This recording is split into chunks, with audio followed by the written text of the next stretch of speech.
Mantan Ketua KPK, Kakanda Abraham Samad. Mohon izin Kanda.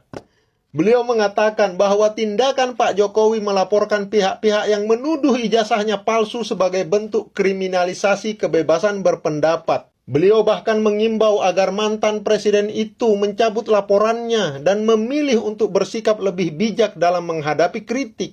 Menurut saya, dalam logika demokrasi dan hukum modern yang saya pahami, klaim Kanda Abraham Samad ini problematik.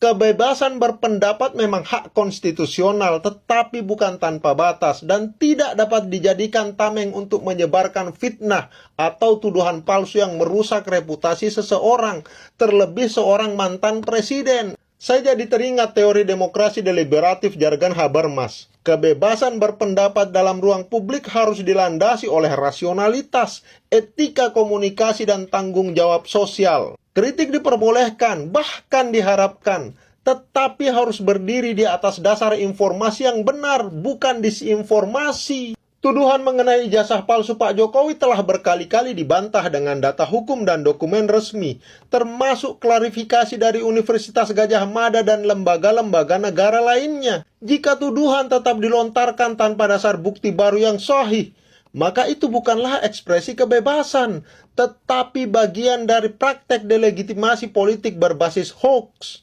Habermas menekankan pentingnya diskurs etik, bahwa setiap partisipasi dalam ruang publik harus tunduk pada prinsip kebenaran dan kejujuran. Dengan demikian, fitnah atau tuduhan tidak berdasar bukanlah kebebasan berekspresi yang dilindungi hukum, melainkan penyimpangan dari etika demokrasi yang kita sepakati bersama. Secara hukum, tindakan Pak Jokowi untuk menempuh jalur hukum merupakan ekspresi dari due process of law, prinsip fundamental dalam negara hukum, Rechtsstaat.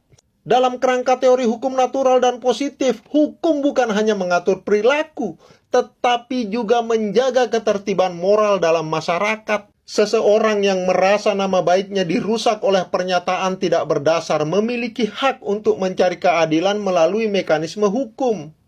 Hal ini bahkan ditegaskan dalam pasal 28G ayat 1 Undang-Undang Dasar 1945 tentang perlindungan atas martabat pribadi, serta dalam pasal 310 dan 311 KUHP mengenai penghinaan dan pencemaran nama baik. Menjadikan proses hukum sebagai kriminalisasi adalah penyimpitan makna hukum yang membahayakan fondasi keadilan. Negara hukum tidak boleh membiarkan disinformasi menyebar tanpa pertanggungjawaban, apalagi jika itu menyasar tokoh publik dengan reputasi dan legitimasi yang telah diverifikasi. Saya menolak pendekatan simplistik bahwa semua kritik adalah ekspresi sah dan semua respon hukum adalah represi. Demokrasi tidak anti kritik, tapi demokrasi juga tidak boleh menjadi sarang fitnah yang berlindung di balik kebebasan berbicara. Tanpa kejujuran informasi dan tanggung jawab hukum, kebebasan hanya akan menjadi alat anarki politik. Thank you.